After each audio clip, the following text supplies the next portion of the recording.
அங்க ஒரு புதர் தெரியுது இல்லையா? இந்த புதருக்குள்ள ஒரு சிங்கம் இருக்கு. அந்த பக்கமா நான் போறப்போ வர்றப்போலாம் அது என்கிட்ட வம்பு வளர்க்குது, தகராறு செய்யுது, என் மேல பாயுது, என்ன தாக்குது, ஏன்னு தெரியல அப்படின்னுது. இதை கேட்டதும் அந்த குரங்கு சொல்லிச்சு, இனிமே கவலைப்படாத, இந்த தடவை நான் உன்னை காப்பாத்துறேன்னுது. அதுக்கப்புறம் ஒரு நாள் அந்த குரங்கும் கழுதியும் அந்த புதர் பக்கமா போய்கிட்டு இருந்தாங்க. எதிர்பார்த்தது மாதிரியே நடந்தது. இந்த சிங்கம் எதிரில் வந்தது, கழுதியை பார்த்தது, உடனே அது மேல பாய ஆரம்பிச்சுட்டுது. அவ்வளவுதான். உடனே இந்த குரங்கு என்ன பண்ணுச்சு தெரியுமா? கிடுகிடுன்னு ஒரு மரத்து மேல ஏறி உட்காந்துக்கிட்டது. அங்க உட்காந்துக்கிட்டு கீழே அந்த கழுதையும் சிங்கமும் போடுற சண்டையை வேடிக்கை பார்க்க ஆரம்பிச்சுட்டுது. கொஞ்ச நேரம் கழிச்சு அடிபட்ட காயத்தோட அந்த கழுதை மெதுவா நடந்து வந்தது. குரங்கும் மெல்ல மரத்தை விட்டு கீழே இறங்குச்சு. இப்ப கழுதை கேட்டுது, என்னை காப்பாத்துறேன்னு சொல்லிவிட்டு காலை வாரி விட்டுட்டியே, நீ பாட்டுக்கு மரத்து மேல ஏறி உட்காந்துக்கிட்டே, இது நியாயமானது. குரங்கு பரிதாபமா அதை பார்த்தது. நான் மரத்து மேல இருந்து நீங்க 2 பேரும் சண்டை போட்டதை பார்த்துக்கிட்டு தான் இருந்தேன். உன்னோட சத்தம் தான் அதிகமா இருந்தது, அது நீ சிரிக்கிற மாதிரி எனக்கு கேட்டுது, அதனால நீ தான் ஜெயிச்சுக்கிட்டு இருக்க போல இருக்கு அப்படின்னு நினைச்சுட்டேன்னு. இன்னைக்கு பல பேர் இப்படிதான் இருக்கிறாங்களாம். யாரு ஜெயிக்கிறாங்க யாரு தோக்குறாங்கிறத முகத்தை பார்த்து கூட கண்டுபிடிக்க முடியறதில்ல. பேசுற பேச்சை வச்சு கூட கண்டுபிடிக்க முடியறதில்ல. தோற்கிறவங்க கூட சிரிக்கிற மாதிரி முகத்தை வச்சுக்கிறான். இன்றைய மனிதர்கள் கிட்ட ஏகப்பட்ட முரண்பாடுகள். பொய் முகங்களோட உலவுகிறவர்கள் தான் அதிகம். உண்மை முகம் எங்க இருக்கு அப்படிங்கறத புரிஞ்சுக்கிட்டு நண்பர்களை தேர்ந்தெடுக்கணும் அப்படிங்கிறது ஒரு முக்கியமான கருத்து. கடவுள் இந்த உலகத்தை படைச்சுட்டு அதுக்கப்புறமும் கொஞ்ச நாள் இங்கேயே தங்கி இருந்தாராம். அப்பதான் அவருக்கு ஒரு உண்மை புரிஞ்சுதான், இந்த உலகத்துல தங்கி இருக்கிறது எவ்வளவு இடைஞ்சல்னு. தினமும் மனிதர்கள் தேடி வந்து ஏதாவது புகார் சொல்லிக்கிட்டே இருந்தாங்களாம். எனக்கு அது வேணும் இது வேணும்னு கேட்டுக்கிட்டே இருந்தாங்களாம். சில பேர் வந்தாங்க, நாங்க வந்து விவசாயம் பண்றோம், தண்ணி இல்லாம பயிர் காயுது, எங்களுக்கு மழை வேணும் அப்படின்னாங்க. அவங்க போனதும் அதுக்கப்புறம் சில பேர் வந்தாங்க, நாங்க வந்து மண்பானை செய்யறவங்க, நிறைய பானை செஞ்சு வச்சிருக்கிறோம், மழை பெஞ்சா எல்லாம் கரைஞ்சி வீணா போயிடும், அதனால இன்னைக்கு மழை பெய்யக்கூடாதுன்னாங்க. கடவுள் பார்த்தார், அவருக்கு என்ன பண்றதுன்னே தெரியல, ஏகப்பட்ட குழப்பம், தலையை பிச்சுக்கலாம் போல இருந்தது, கிட்டத்தட்ட பைத்தியம் பிடிக்கிற அளவுக்கு ஆயிட்டுது. எல்லாருடைய ஆசைகளையும் அவரால் நிறைவேற்ற முடியல, ஏன்னா ஒண்ணுக்கு ஒண்ணு முரண்பாடா இருந்தது. ஒரு நாள் தன்னுடைய அமைச்சரவையை கூட்டி ஆலோசனை கேட்டார், என்ன செய்யலாம்னு சொல்லுங்கன்னார். இது என்ன பிரமாதம், பேசாம இமயமலை அடிவாரத்தில் போய் உட்காந்துங்க, யாரும் தொந்தரவு பண்ண மாட்டாங்கன்னாங்க. அங்கேயும் மனிதர்கள் வர ஆரம்பிச்சிருவாங்களேன்னார் கடவுள். சரி அப்படின்னா சந்திரன்ல போயிருந்துக்கலாமேன்னாங்க. அங்கேயும் மனுஷன் குடி வர போறான் அப்படின்னார் கடவுள். வெகு தூரத்துக்கு அப்பால் உள்ள நட்சத்திர மண்டலத்துக்கு போயிடலான்னாங்க. இதெல்லாம் நிரந்தர தீர்வாகாது, நிரந்தரமா இந்த மனிதனுடைய தொல்லையிலிருந்து நான் விடுபடணும், அதுக்கு ஏதாவது வழி சொல்லுங்கன்னார் கடவுள். ஒரு வயசான ஆள் வந்தார். கடவுளுக்கு காதோட காதா ஒரு வழியை சொன்னார். கடவுளுக்கு முகம் மலர்ந்தது. அதுதான் சரி, அப்படியே செஞ்சுடலான்னார். அந்த ஆள் சொன்ன ரகசியம் என்ன தெரியுமா? மனிதனால அடைய முடியாத ஒரு இடம் இருக்கு, அது வேற எங்கேயும் இல்ல, அவனுக்கு உள்ளே இருக்குது, அங்க போய் மறைஞ்சுங்க, அதுக்கப்புறம் மனிதர்களால உங்களுக்கு தொந்தரவு இருக்காதுன்னார். மனிதன் நினைக்காத இடம் அதுதான். அதாவது உள்ளுக்குள்ள இருக்கிற உண்மையை புரிஞ்சுக்காம வெளியில எங்கேயோ அது இருக்கிறதாக நினைச்சு வரட்டிட்டு அலையறான் மனுஷன். உள்ளே இருக்கிற உண்மை புரிஞ்சா நாம தன்னம்பிக்கையோட தலை நிமிர்ந்து வாழலாம். வேடிக்கையா ஒரு கதை சொல்லுவாங்க, இதை பாருங்க, நம்ம பையன் எங்க பணம் வச்சாலும் எடுத்து விடுறான், என்ன பண்றதுன்னாங்க அம்மா. அப்பா கொஞ்ச நேரம் யோசனை பண்ணார். அதுக்கப்புறம் சொன்னார், அவன் கண்ணுல படாத இடமா நம்ம வீட்டுல இருக்கிறது ஒரே இடம் தான், அங்க பணத்தை வை திருட்டு போவாதுன்னார். அது எந்த இடம்னு கேட்டாங்க. அதுதான் அவன் பாட புஸ்தகம், அதுல வச்சிரு, அவன் தொடவே மாட்டான், பாட புத்தகத்தை தொடாம பரீட்சையில வெற்றி பெற முடியாது அப்படிங்கறத புரிஞ்சுக்கணும். உள்ளே இருக்கிற உண்மையை தொடாமல் வாழ்க்கையில வெற்றி பெற முடியாது. அதனால உண்மையை புரிஞ்சுக்கிட்டா வாழ்க்கையில வெற்றி நிச்சயம். 2 பேர் சுவாரஸ்யமா பேசிட்டு இருக்கிறப்போ குறுக்க புகுந்து தொந்தரவு பண்றதுக்குன்னே சில பேர் இருப்பாங்க, அது ரொம்ப இடைஞ்சலா இருக்கும். இதே மாதிரி மின்காந்தம் கூட குறுக்க புகுந்து தொந்தரவு பண்ணும், கடைசியில் அது ஒரு பெரிய இடைஞ்சல கொண்டாந்து விட்டுரும். சில வீடுகளில் கேபிள் கனெக்ஷன் இல்லாம சில தனியார் டிவி காட்சிகள் தெரியும். அதுக்கு என்ன காரணம்னா இந்த மின்காந்த குறுக்கீடு தான் காரணம். இதைத்தான் சுருக்கமா இஎம்ஐ அப்படின்னு சொல்றாங்க, அதாவது எலக்ட்ரோ மேக்னெட்டிக் இன்டர்ஃபியரன்ஸ். இது ஏற்படக்கூடிய இடங்கள் எது எதுன்னு எடுத்துக்கிட்டா அது ஒரு பெரிய பட்டியலாவே போயிடும். இந்த இஎம்ஐ தொந்தரவு வந்து கேபிள் டிவியில மட்டும்தான் இல்லை, ராக்கெட் ஏவுதளத்தில் உள்ள ரேடார்கள், அங்க உள்ள சில சக்தி வாய்ந்த தொலைத்தொடர்பு சாதனங்கள், விமான தளங்களில் உள்ள ரேடார்கள், கப்பல் தளங்களில் பொருத்தப்பட்டிருக்கக்கூடிய சக்தி வாய்ந்த ஆண்டனாக்கள், இப்படி நிறைய சொல்லலாம். காவல் நிலையங்களில் பயன்படுத்தப்படுகிற வயர்லெஸ் தொடர்பு சாதனங்கள் கூட ஓரளவுக்கு இந்த மின்காந்த அலைகளை வந்து வெளியிடும். நம்ம வீட்டில் உட்காந்துக்கிட்டு ரேடியோ கேட்டுக்கிட்டு இருப்போம் அல்லது டிவி பார்த்துக்கிட்டு இருப்போம். அந்த சமயத்தில் பக்கத்து தெருவில் ஒரு மோட்டார் சைக்கிள் அல்லது காரு, குறிப்பாக பெட்ரோல் இன்ஜின், அது போகிறப்ப அதில் உள்ள மின்கலத்தில் வந்து, அதாவது மேக்னட்டோ பேட்டரியிலிருந்து வெளிப்படுகிற மின்காந்த அலை இங்கே வந்து டிவியிலையும் ரேடியோவிலையும் கரகரப்பு உண்டு பண்ணும். சரி, இது வந்து பெருசா என்ன இடைஞ்சல உண்டு பண்ணிட போகுது அப்படின்னு நாம அலட்சியமா நினைக்கலாம். வயசானவங்களுக்கு மறதி நோயின்னு ஒன்று வரும்ல, அல்ஷமீர், அதாவது மூளையில் உள்ள செல்கள் வந்து செயலிழந்து போயிடுறது. அது செய்ய வேண்டிய வேலையை மறந்துடும். மனைவியே எதிரில் வந்து நின்னா கூட உன்னை எங்கேயோ பார்த்தது மாதிரி தெரியுதே அப்படின்னு சொல்லிட்டு இருப்பாங்க. அப்படி ஒரு மறதி. இந்த விசித்திரமான நோய்க்கு இதுவரைக்கும் மருந்தே இல்லைன்னு வேற சொல்றாங்க. இந்த மைக்ரோ ஓவன் அப்படின்னு சொல்லக்கூடிய சமையல் அடுப்புகள் கூட மின்காந்த அலைகளை வந்து வெளியிடுது. சமயத்தில் சில தொழிற்சாலைகளில் கூட பெரிய விபத்துக்களை இந்த இஎம்ஐ உண்டு பண்ணிவிடும். இதை பற்றி தீவிரமாக சிந்திக்க ஆரம்பிச்சதே ஒரு விபத்துக்கு பிறகுதான். அமெரிக்காவுக்கும் வியட்நாமுக்கும் இடையில போர் நடந்ததே, அந்த சமயம் அமெரிக்காவுக்கு சொந்தமான விமானம் தாங்கி கப்பல் ஒன்று வியட்நாமை தாக்கிறதுக்கு தயாரா ஏவுகணைகளோட கடல்ல நிறுத்தி வைக்கப்பட்டிருந்தது. தற்செயலா அந்த பகுதியில் கப்பல் தொலைத்தொடர்பு பகுதிக்கு அருகில ஊடுருவிய இந்த சக்தி வாய்ந்த ரேடியோ அலைகள் ஏவுகணையில் இருந்த மின்னணு சர்க்கியூட்டை பூர்த்தி செஞ்சு வச்சுட்டுது. அவ்வளவுதான், ஏவுகணை அங்கேயே வெடிச்சு செதறி போச்சு. 130 பேர் அந்த இடத்துலயே உடல் கருகி செத்து போட்டாங்க. ஏகப்பட்ட பொருள்கள் நாசம். இந்த விபத்துக்கான காரணம் என்னங்கிறத உடனடியா யாராலையும் கண்டுபிடிக்க முடியல. ரொம்பவும் கடுமையா முயற்சி பண்ணி கடைசியா கண்டுபிடிச்சாங்க, இது வந்து இந்த இஎம்ஐ வேலை தான் அப்படின்னு. மின்னணு தொலைபேசிகள் இருக்க, இதுல பேசும்பொழுது நம்ம காதை வந்து, அதாவது செவியை வந்து ஊடுருவக்கூடிய மின்காந்த அலையானது மூளைக்கு போய் அங்க மூளை கட்டிகளை உருவாக்க ஊக்கம் கொடுக்குது அப்படின்னு வேற கண்டுபிடிச்சிருக்கிறாங்க. இந்த இஎம்ஐ ரொம்ப குறைஞ்ச மின்காந்த அழுத்தத்தில் நமக்கு எந்த பாதிப்பையும் ஏற்படுத்துறதில்லை. மின்காந்த அலைகள் அழுத்தத்தோடு இருக்கிற இடங்கள்ல ரொம்ப நேரம் இருந்தோம்னா நம்ம உடம்பின் வெப்பநிலை 2 டிகிரி செல்சியஸ் வரைக்கும் அதிகரிக்குதாம். அதனால வெப்பநிலையை வந்து சீராக்கிறதுக்கு இதய துடிப்பும் வந்து அதிகரிக்குது. இப்படிலாம் கண்டுபிடிச்சிருக்கிறாங்க. இப்பெல்லாம் இந்த மின்காந்த குறுக்கீடுகளை தடுக்கிறது எப்படி அப்படின்னு விஞ்ஞானிகள் யோசனை செய்ய ஆரம்பிச்சிருக்கிறாங்க. இந்த விஷயத்துல அலட்சியமா இருந்தோம்னா எதிர்காலத்துல நிறைய பேருக்கு இந்த ஞாபக மறதி நோய் வந்துடும். அப்புறம் அது ரொம்ப கஷ்டமா போயிடும். ஒரு குடும்ப தலைவர் தன் மனைவியை பார்த்து, யார் நீ, உன்னை எங்கேயோ பார்த்தது மாதிரி இருக்குதே அப்படின்னு சொல்லிட்டு இருந்தார். உடனடியாக அவரை போய் பார்த்தேன். வாங்க டாக்டர்கிட்ட போகலாம் அப்படின்னு. அவரு என்னை தனியாக அழைச்சிட்டு போய் காதோட காதா மெதுவாக சொல்றார், இதை பார்ப்பா, என் கையில் பணம் இல்லாத போகலாம், அப்படி மறதி நோய் வந்துட்டது மாதிரி நடிச்சுக்கிட்டு இருப்பேன், அவ்வளவுதான், அதை நீ கண்டுக்காத அப்படின்னார். ஒரு நண்பர்கிட்ட பேசிக்கிட்டு இருந்தேன். அவருடைய உறவினர் ஒருத்தர் ஒரு நேர்முக தேர்வுக்கு போயிருந்தாராம், இன்டர்வியூக்கு. ரொம்பவும் பொறுப்பாகவும் கவனமாகவும் செயல்பட வேண்டிய பதவிக்கான நேர்காணல் அது. இவர் வந்து எழுத்து தேர்வில் ஏராளமான மதிப்பெண்கள் வாங்கிவிட்டார். அதனால அதை பற்றி கவலை இல்லை. இப்போ நேர்முக தேர்வில் தேர்வு பெறணும். ஏராளமான சான்றிதழ்கள் வச்சிருந்தார். நேர்காணலில் கேட்கப்பட்ட எல்லா கேள்விகளுக்கும் சரியான பதில தான் சொன்னார். இருந்தாலும் பாருங்க, அந்த நேர்முக தேர்வில் அவர் தேர்ந்தெடுக்கப்படலை. என்ன காரணம் அப்படின்னு பின்னாடி விசாரிச்சப்போதான் விவரம் தெரிஞ்சுதான். அது என்ன ஆயிருக்குதுன்னா, அந்த நேர்காணலின் போது இவர் வந்து நடந்துகிட்ட முறையில் சில தவறுகள் நடந்து போச்சான். முக்கியமா வந்து 2 தவறுகள். ஒன்று, அவங்க ஒரு கேள்வியை கேட்டு முடிக்கிறதுக்குள்ளேயே இவர் பதில் சொல்ல ஆரம்பிச்சுட்டாராம். 2வது என்னன்னா, இவர் நாற்காலியில தாராளமா இயல்பா சாஞ்சி உட்காராம நாற்காலி முனையில உட்கார்ந்துருந்தாராம். இந்த 2 விதமான செயல்பாடுகளும் இவர் வந்து அவசரப்படுறவர், பதற்றப்படுறவர் அப்படிங்கிறதுக்கான அடையாளங்கள். அதாவது கேள்வியை கேட்டு முடிக்கிறதுக்குள்ளேயே முந்திக்கிட்டு பதில் சொல்றது. 2வது, நாற்காலியில இயல்பா தாராளமா உட்காராம நாற்காலி முனையில உட்கார்றது. பார்க்க போற வேலைக்கு அவசரம், பதற்றம் இது 2 இருக்கப்படாதான்.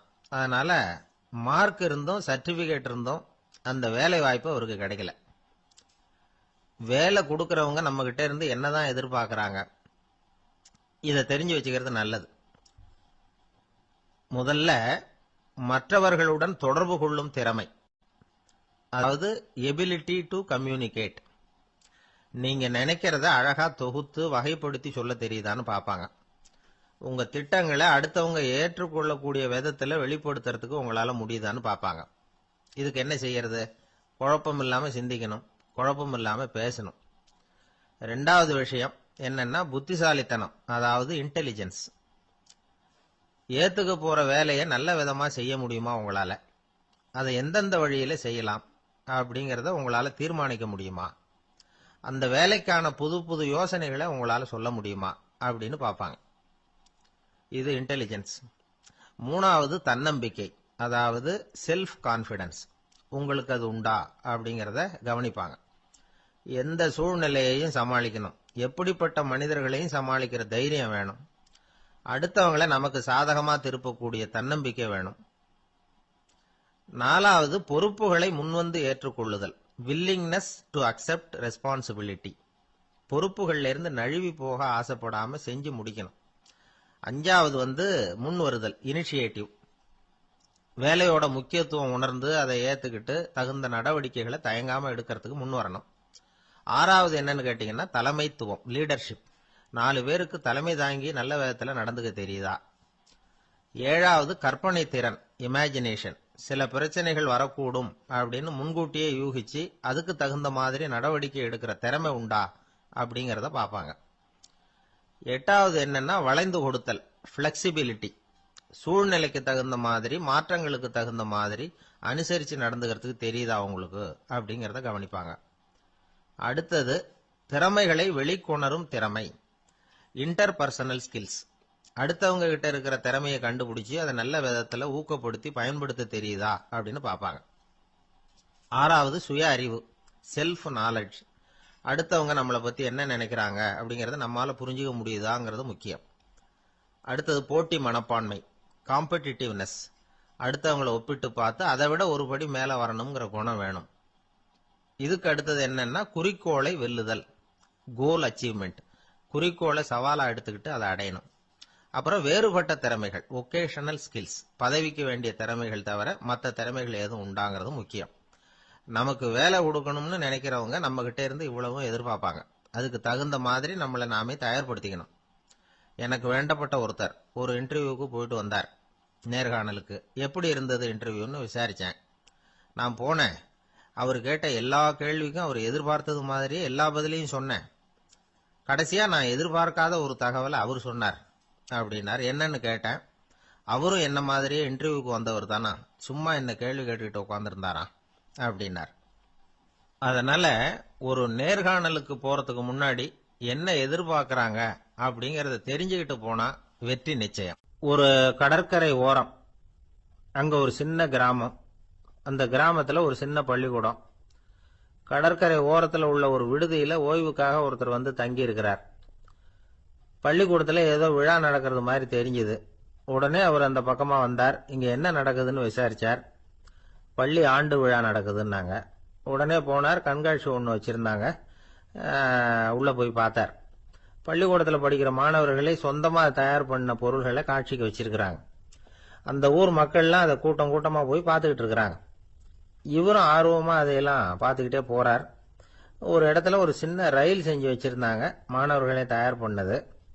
மின்சாரத்தால் அது ஓடுறது மாதிரி பண்ணி வச்சிருந்தாங்க. அதுல ஒரு சின்ன பொத்தான் இருக்கும். அது அமுக்குனா ரயில் ஓடும், சுத்தி சுத்தி வரும். மாணவர்கள் எதிரில் நின்று அதுக்கு விளக்கம் கொடுத்துக்கிட்டு இருக்கிறாங்க. இவரு அதை கவனிச்சார். ரயில் ஓடுறத பார்த்தார். அங்க நின்றுகிட்டு இருந்த மாணவர்கள் கிட்ட விளையாட்டா கேட்டார், ஏப்பா இந்த ரயில் எதனால ஓடுது அப்படின்னு கேட்டார். இவரு சக்தியினால ஓடுது அப்படின்னாங்க மாணவர்கள். அது என்ன சக்தின்னு கேட்டார். அதுக்கு பேரு மின்சாரம் அப்படின்னாங்க. சரி, நீங்க மின்சாரத்தை பார்த்துருக்கிறீங்களா அப்படின்னார். நாங்க பார்த்தது இல்லைங்க, ஆனா இதை செய்யறதுக்கு எங்களுக்கு உதவி பண்ண ஆசிரியர் ஒரு பட்டதாரி, ஒரு கால் அவர் பார்த்துருக்கலாம் அப்படின்னாங்க. அவர் எங்க இருக்காருன்னு கேட்டார். இதோ அழைச்சிட்டு வர்றோம்னு ஓடினாங்க. அவர் அழைச்சிட்டு வந்தாங்க. அவர்கிட்ட ஒரு பெரியவர் கேட்டார், மின்சாரத்தை நீங்க பார்த்துருக்கிறீங்களா அப்படின்னு. மின்சாரத்தை பார்க்கறதாவது நான் பார்த்ததே இல்லை. நான் பார்த்தது அது செயல்படுற விதத்தை தான். அது விளக்க எரிய வைக்குது, ரயில ஓட வைக்குது. இது மாதிரி எத்தனையோ எந்திரங்களை செயல்பட வைக்குது. ஆனா உண்மையிலேயே அது என்னன்னு எனக்கு தெரியாது. ஒருவேளை இந்த பள்ளிக்கூடத்து தலைமை ஆசிரியருக்கு தெரிஞ்சிருக்கலாம். ஏன்னா அவர் ஒரு மேல்நிலை பட்டதாரி அப்படின்னாராம் அவரு. சரின்னு போய் தலைமை ஆசிரியரை கூப்பிட்டுக்கிட்டு வந்தாங்க. அவர்கிட்டயும் இதே கேள்வி கேட்டாராம் அவரு. மன்னிக்கணும், இந்த கேள்வி இதுவரைக்கும் யாரும் என்கிட்ட கேட்டதில்ல. சக்தியை யாரும் பார்க்க முடியாது, ஆனா அது செயல்படும் விதத்தை தான் பார்க்க முடியும் அப்படின்னாராம் அவரு. இப்போ இதுவரைக்கும் கேட்டுக்கிட்டு இருந்த பெரியவர் சிரிச்சார். சிரிச்சுட்டு சொன்னாராம், சரி, அதுக்காக ஒன்றும் கவலைப்படாதீங்க. என்னுடைய பெயர் தாமஸ் ஆல்வா எடிசன் அப்படின்னாராம். இதை கேட்டதும் அங்க இருந்தவங்களுக்கெல்லாம் அதிர்ச்சி, ஆச்சரியம். என்னது, நீங்க தானா எடிசன்? நீங்க எவ்வளவு மின்சார கருவிகளை உண்டாக்கி இருக்கிறீங்க, நீங்களா இந்த கேள்வியை கேட்டது அப்படின்னாங்களாம். ஆமா, நான் தான் கேட்கிறேன். ஏன்னா நானே மின்சாரத்தை பார்த்தது கிடையாது அப்படின்னாராம் அவரு. அன்புங்கிறது இப்படிப்பட்டது தான்ங்கிறார் ஓஷோ. அன்புங்கிறது நம்ம உடற்கூறு அமைப்பில் இல்லை, அது நம்ம உடம்புல உள்ள சுத்த சக்தியின் வெளிப்பாடு. அதை உணரத்தான் முடியுமே தவிர பார்க்க முடியாது. அன்பே உன்னை நான் என் இருதயத்தில் வச்சிருக்கிறேன் அப்படின்னு எல்லாம் சொல்லுவான். இதெல்லாம் சும்மா. இது டாக்டர்கள் சொல்ற இருதயம் கிடையாது. அது ரத்தத்தை தள்ளுகிற ஒரு கருவி, அவ்வளவுதான். ஞானிகள் சொல்லுகிற இதயம் வேற, அது கண்ணுக்கு புலப்படாத ஒரு சக்தி. என்னுடைய இதயம் ரொம்ப விசாலமானது சார் அப்படின்னார் ஒருத்தர். அப்படிங்களான்னு ரொம்ப மரியாதையா, ஆமாங்க, டாக்டர் அப்படிதான் சொல்றார், கொஞ்சம் வீங்கி போய் பெருசா இருக்குதான் அப்படின்னார். ஒரே ஒரு ஊர், அந்த ஊருக்கு பேரு கொடையாளிப்பட்டி. அந்த பேருக்கு தகுந்த மாதிரி தான் அந்த ஊர் மக்களும். யார் என்ன கேட்டாலும் இல்லைன்னு சொல்லாம கொடுப்பாங்க. கொடையாளிகள் நிறைந்த ஊர். இனாமா மட்டும் இல்ல, கடனாவும் பணம் கொடுப்பாங்க. யாருக்காவது அவசரமா பணம் தேவைப்பட்டதுன்னு வச்சுக்கோங்க, அந்த ஊருக்கு போய் வாங்கிக்கலாம். பத்திரம் தேவையில்லை, சாட்சி தேவையில்லை, ஜாமீன் தேவையில்லை, எந்த உத்தரவாதமும் கேட்காம பணம் கொடுத்துருவாங்க. நம்மால் ஒருத்தனுக்கு பணம் தேவைப்பட்டது, சொந்த பந்தம்லாம் கேட்டு பார்த்தா யாரும் கொடுக்கற வழியா தெரியல. எல்லாரும் அவங்கவுங்க சௌரியத்தை பாக்குறவங்க, அடுத்தவங்க சௌரியத்தை பத்தி கவலைப்படாதவங்க. இவன் எல்லாரையும் கேட்டு பார்த்துட்டு சோர்ந்து போய் உக்காந்துட்டான். அந்த நேரம் தான் கொடையாளிப்பட்டியை பத்தி கேள்விப்பட்டான். அப்படி ஒரு ஊர் இருக்கிறது தெரிஞ்சதும் அந்த ஊருக்கு வழி கேட்டுக்கிட்டு ஒரு நாள் புறப்பட்டு போனான். வயல்காட்டு வழியா போக வேண்டியிருந்தது. மெதுவா நடந்து ஊர் எல்லைக்கு வந்துட்டான். ரெண்டு பக்கமும் விவசாய வேலைகள் மும்முரமா நடந்துகிட்டு இருக்குது. ஏறு உழுதுகிட்டு இருக்கிறாங்க. அப்ப அங்க ஒரு ஆளை பாம்பு கடிச்சுட்டுது.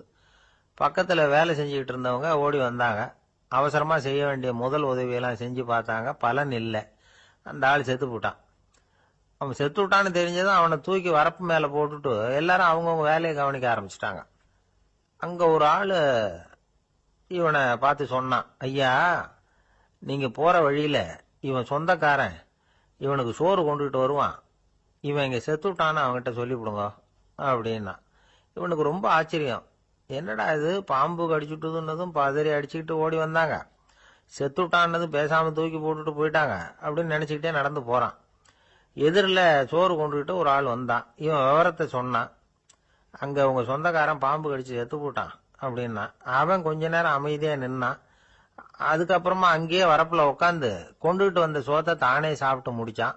பேசாம எழுந்திரிச்சு திரும்பி போயிட்டான். கொஞ்சம் கூட பதறல, அழல.